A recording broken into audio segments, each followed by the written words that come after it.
The research station on Kepler 442b hummed with the constant background noise of atmospheric processors and gravity generators. Among the sterile corridors and laboratory modules, Dr. Marcus Chen had carved out his own domain of isolation.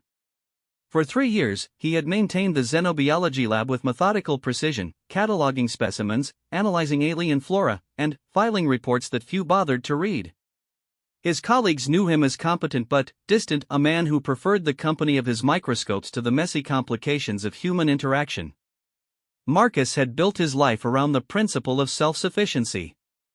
Every relationship that had crumbled, every friendship that had withered, every romantic entanglement that had ended in disappointment had taught him the same lesson: dependence was weakness, and weakness invited destruction. He had learned to destroy the parts of himself that craved connection, that reached out for others, that made him vulnerable. In doing so, he believed he had become indestructible. The arrival of the Zephyrians had changed the dynamic of the research station, but Marcus had adapted by simply avoiding them. The tall, ethereal beings with their iridescent skin and musical voices conducted their cultural exchange program in the main research areas while Marcus retreated deeper into his specialized corner of the facility.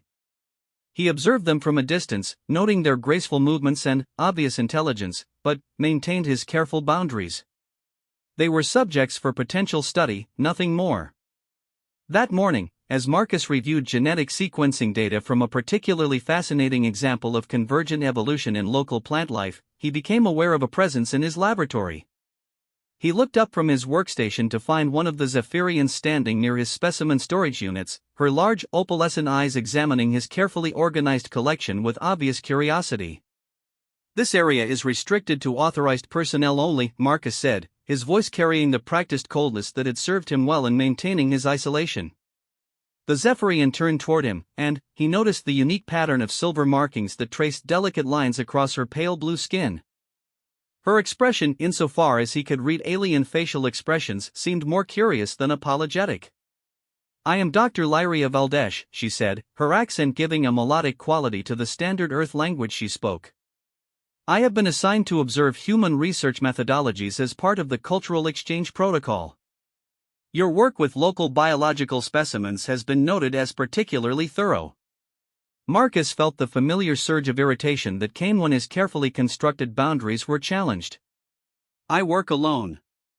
I've made no requests for an observer, and I don't require assistance with my research." "I am not here to assist," Lyria replied, moving closer to examine a preserved sample of bioluminescent moss. "I am here to observe and learn. Your supervisors have approved my presence." The invasion of his space created an immediate tension that Marcus recognized and resented. His laboratory had been his sanctuary, the one place where he could exist without the constant vigilance required to maintain his protective barriers.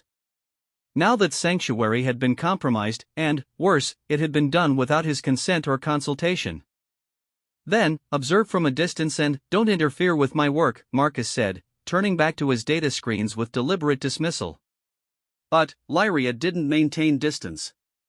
Over the following days, she moved through his laboratory with a quiet grace that somehow managed to be both unobtrusive and utterly distracting.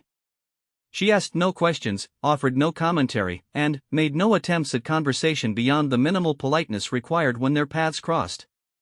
Yet her presence transformed the space in ways that Marcus found deeply unsettling. He caught himself watching her reflection in his computer screens as she examined his specimen preparations.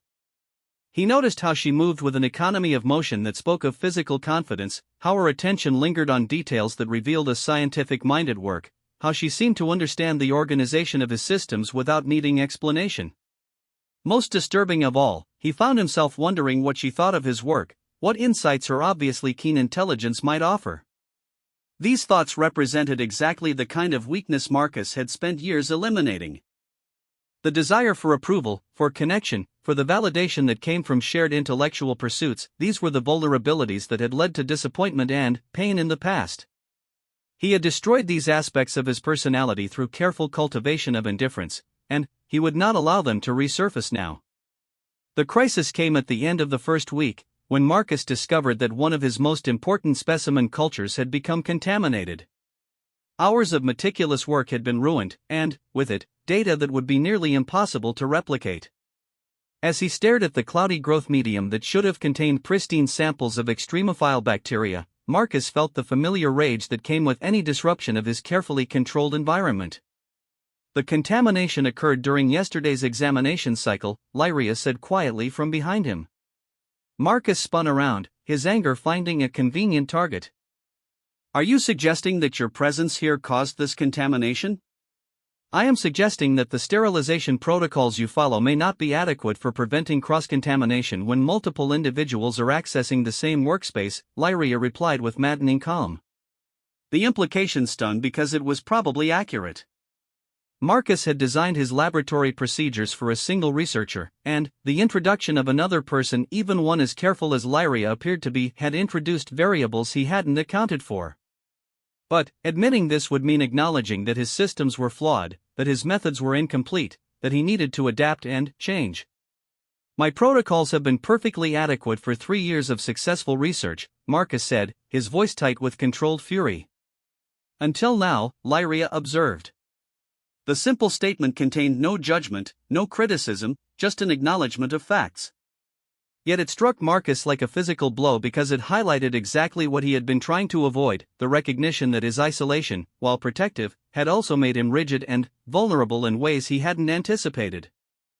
That night, Marcus sat in his quarters reviewing his entire experimental approach, looking for flaws and inadequacies he had been blind to. The exercise was both necessary and deeply uncomfortable, forcing him to confront the possibility that his methods, and, by extension, his entire philosophy of self-reliance, might be fundamentally limited. The man who destroys his weak self can never be destroyed by others. Marcus had lived by this principle, believing that by eliminating his capacity for vulnerability, he had achieved a kind of invincibility. But, as he sat surrounded by data that revealed the gaps in his understanding, he began to wonder if what he had destroyed hadn't been weakness at all, but rather the very adaptability that would have allowed him to grow and improve. Part 2, The Gradual Erosion of Walls. The next morning, Marcus arrived at his laboratory to find Lyria already there, but something had changed. She had set up a small workstation in the corner farthest from his primary research area, and she was conducting her own experiments with samples she must have collected independently. The sight should have been an intrusion, but instead Marcus found himself curious about what she was working on. "I have established my own research protocols," Lyria said without looking up from her microscope. "This will prevent any interference with your work while allowing me to continue my observational studies." The practical solution should have satisfied Marcus, but instead it left him with an unexpected sense of loss. The removal of Lyria's attention from his work felt less like relief and more like abandonment, though he couldn't understand why the opinion of an alien observer should matter to him at all. Over the following days, Marcus found himself stealing glances at Lyria's work area. Her techniques were different from his, more fluid, incorporating tools and methods he didn't recognize. When she encountered problems, she approached them with a systematic creativity that was fascinating to watch. He caught himself wanting to ask questions about her procedures, to understand the theoretical framework that guided her research. These impulses disturbed him deeply. The desire to learn from others, to seek collaboration and shared understanding, these were exactly the kinds of vulnerabilities that had caused him pain in the past. Graduate school had taught him that intellectual curiosity made him vulnerable to exploitation and disappointment when others failed to share his passion or used his ideas without credit. Professional relationships had shown him that trust in colleagues led to betrayal and competition rather than mutual support. Yet watching Lyria work, Marcus began to notice things that challenged his assumptions. She was clearly intelligent and capable, but she didn't seem to be competing with him or trying to prove her superiority. When she made discoveries, and he could tell from her body language when something significant had captured her attention, she didn't announce them or seek validation. She simply continued working with the same quiet intensity that had characterized her presence from the beginning. The moment that changed everything came during the third week, when an accident in the atmospheric processing system caused a temporary failure in the laboratory's environmental controls. As alarms blared and emergency lighting cast everything in harsh red shadows, Marcus realized that several of his most critical experiments were at risk. The temperature fluctuations and potential contamination from the system failure could destroy months of work. Without thinking, Marcus began the complex process of securing his specimens, working with practiced efficiency despite the chaos around him. But there were too many samples to protect and not enough time before the environmental systems would need to be completely shut down for repairs. Which samples are most critical? Lyria's voice cut through the noise of alarms and emergency procedures. Marcus looked up to see her standing beside his workstation, her hands already reaching for specimen containers. The offer of help came so naturally, so without hesitation or expectation of reward, that it bypassed all of his carefully constructed defenses. The bacterial cultures in Section 7, Marcus said, pointing toward the far wall. They need to be transferred to the backup incubation unit immediately. For the next 20 minutes, they worked together with seamless coordination. Lyria seemed to understand his organizational system intuitively, anticipating which samples needed priority attention and how they should be handled. When the emergency was over and his research had been successfully preserved, Marcus realized that he had just experienced something he had never allowed himself before: genuine collaboration without agenda or ulterior motive. "Thank you," Marcus said, the words feeling strange in his mouth. "You would have done the same," Lyria replied, already returning to her own work area. But Marcus wasn't sure that was true. He had spent so many years focused on protecting himself and his work that he wasn't certain he would have offered help so readily to someone else. The realization was uncomfortable, forcing him to confront the possibility that his philosophy of self-reliance had not made him stronger, but had instead made him smaller and meaner.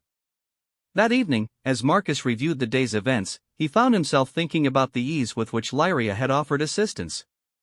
There had been no calculation in her gesture, no expectation of reciprocation, no attempt to gain advantage or curry favor. She had simply seen a need and responded to it naturally, the way someone might reflexively catch a falling object. The behavior suggested a kind of strength that Marcus had never considered, the strength that came from being secure enough in oneself to help others without fear of exploitation or loss. It was the opposite of the fortress mentality he had cultivated, yet it seemed to work for her in ways that his approach never had for him.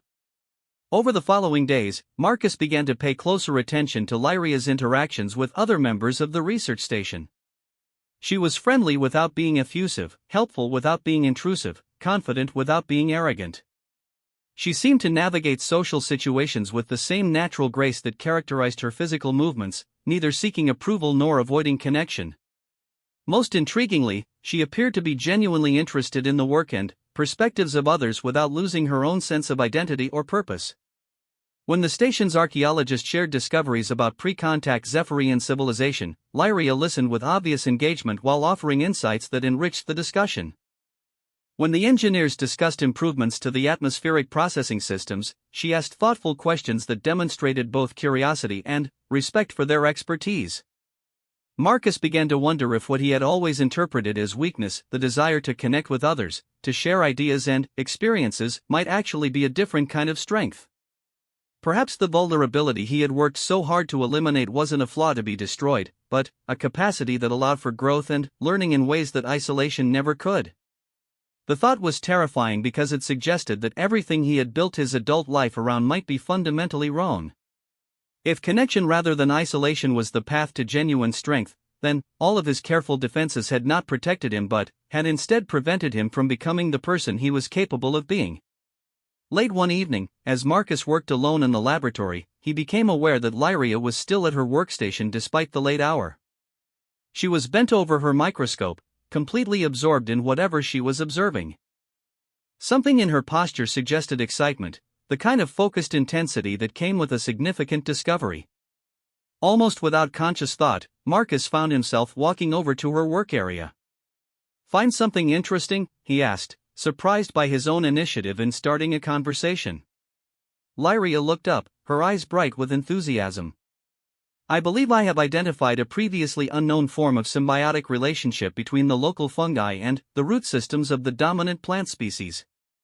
The implications for soil nutrient cycling could be extraordinary." As she explained her findings, Marcus found himself drawn into the discussion in a way he hadn't experienced in years. Her excitement was infectious, her insights genuinely fascinating, and her willingness to share her discoveries without reservation created a space for intellectual exchange that he had forgotten could exist. For the first time since her arrival, Marcus allowed himself to truly engage with another person's work and ideas. The conversation that followed revealed not only Lyria's impressive scientific capabilities, but also her genuine curiosity about his own research and the unique perspective that his years of isolation had given him. When they finally parted that evening, Marcus realized that something fundamental had shifted in his understanding of himself and his relationships with others. The weak self that he had worked so hard to destroy might not have been weak at all, but simply inexperienced and unprotected. Perhaps true strength came not from the absence of vulnerability, but from the courage to be vulnerable in the right circumstances with the right people.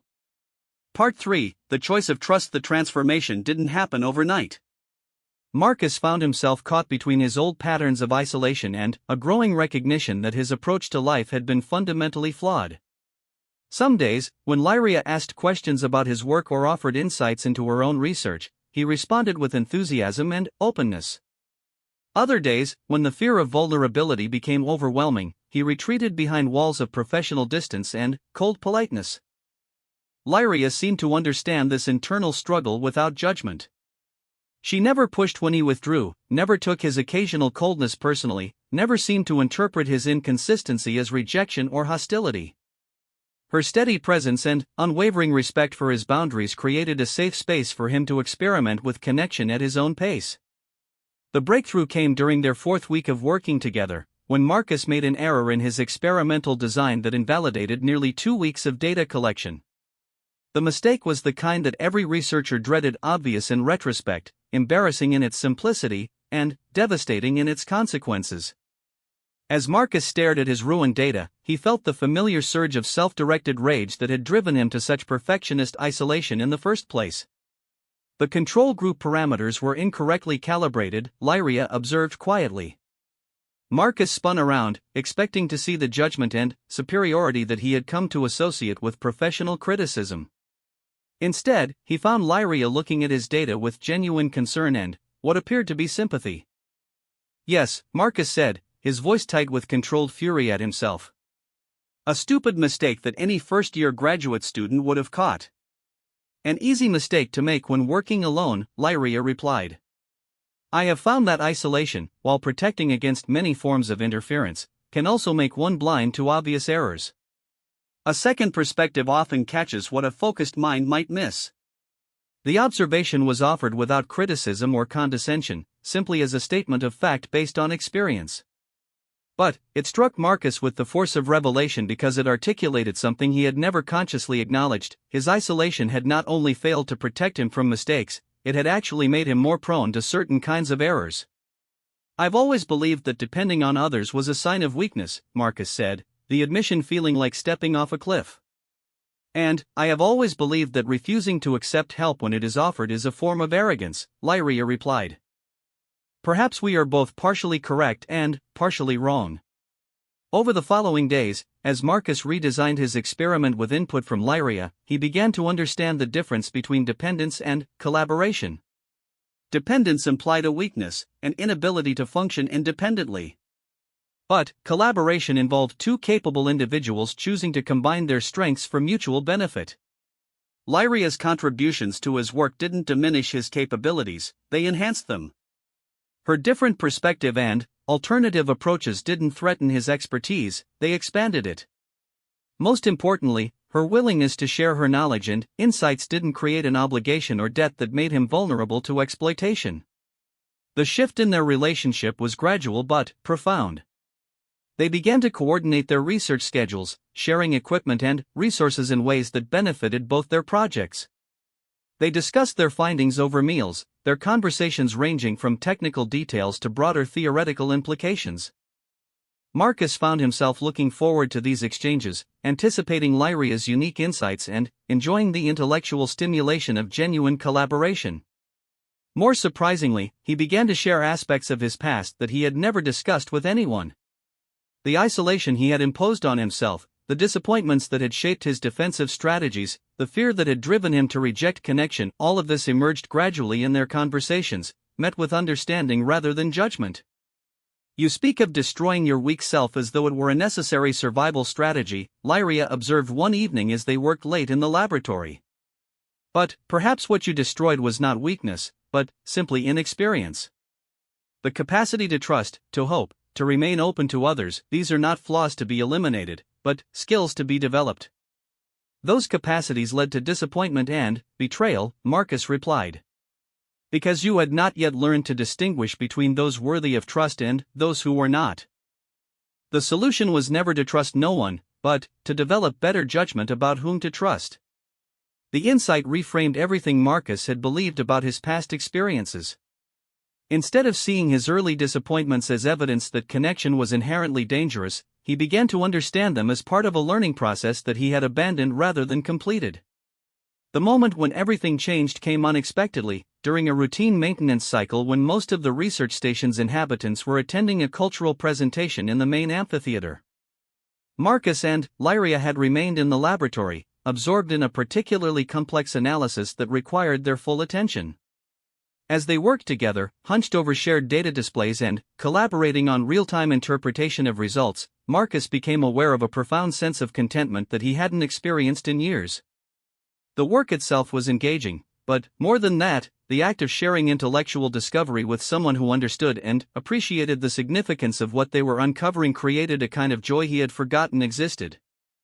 When Lyria leaned closer to examine a detail on his screen, her shoulder briefly touching his, Marcus realized that he no longer felt the automatic tension and defensive alertness that had characterized his interactions with others for so many years. Instead, he felt safe. Not the brittle safety of isolation, but the warm safety of genuine trust. "I think I understand now," Marcus said quietly. "Understand what?" Lyria asked, looking up from the data. "Why you said you weren't my pet, but chose to stay anyway." Lyria tilted her head, her expression curious but patient as she waited for him to explain. "You had the option to maintain professional distance, to observe my work without becoming involved in it. That would have been safer, simpler, free of complications. But you chose engagement instead, chose to invest your time and attention in something that mattered to me. Not because you had to, but because you wanted to. And why do you think I made that choice?" Lyria asked. Marcus considered the question seriously, thinking about everything he had learned about her over the past weeks. Her intelligence, her integrity, her natural generosity of spirit, her refusal to be limited by conventional boundaries or expectations. "Because you understood something I didn't," Marcus said. "That the strongest people aren't those who need no one, but those who can choose their connections wisely and commit to them completely. You saw potential for something valuable in working with me, and you were confident enough in yourself to pursue it despite my resistance." Lyria smiled, the expression transforming her features in ways that made Marcus's heart do something complicated in his chest. "I saw someone who had convinced himself that strength required isolation," she said. "But I also saw the curiosity, the passion for knowledge, the capacity for growth that you had tried to suppress. You had built walls to protect those qualities, but walls that keep others out also keep you trapped inside." As they sat together in the quiet laboratory, surrounded by the fruits of their collaboration, Marcus understood that he faced a choice.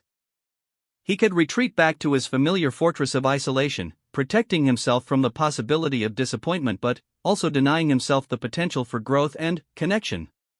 Or he could choose to trust in the possibility that some relationships were worth the risk, that some people were worthy of vulnerability, that some forms of strength could only be discovered through connection with others. The choice, when it came, was surprisingly easy. "I'm not sure I know how to do this," Marcus said. "How to be open to someone else without losing myself." "You learn by practicing," Lyria replied. "Just as you learn to close yourself off by practicing that. The capacity for trust is like any other skill, it improves with use and atrophies with neglect." Marcus looked around the laboratory that had been his sanctuary and realized that it had become something even better, a shared space where two minds could meet and create something neither could have achieved alone. The man who had destroyed his weak self in an attempt to become invulnerable had instead become brittle and limited. But perhaps it wasn't too late to reclaim what had been lost, to develop the strength that came from choosing connection despite its risks. "I would like to try," Marcus said. And, as Lyria smiled and turned back to their shared work, Marcus understood that the strongest people were not those who needed no one, but those who could choose their connections wisely and commit to them completely. The man who destroys his weak self can never be destroyed by others, but perhaps the man who embraces his capacity for growth and connection can become something far more powerful than mere invulnerability. He was not her pet, bound by dependency or obligation. But he had chosen her presence, chosen her collaboration, chosen the risk and reward of genuine connection. And, in making that choice, he had discovered a form of strength he had never known existed. In the quiet hum of the research station, as two beings from different worlds worked together toward common understanding, the walls that had once seemed necessary for survival revealed themselves to be nothing more than barriers to becoming fully alive. And, sometimes, Marcus realized, the most radical act of strength was simply allowing yourself to care about someone else's work, someone else's insights, someone else's presence in your carefully constructed world. The document concluded not with dramatic declarations or profound revelations, but with the simple recognition that true strength often looked remarkably like tenderness, and that the choice to trust, made wisely and with full awareness of its risks, was perhaps the most courageous act any being was capable of performing.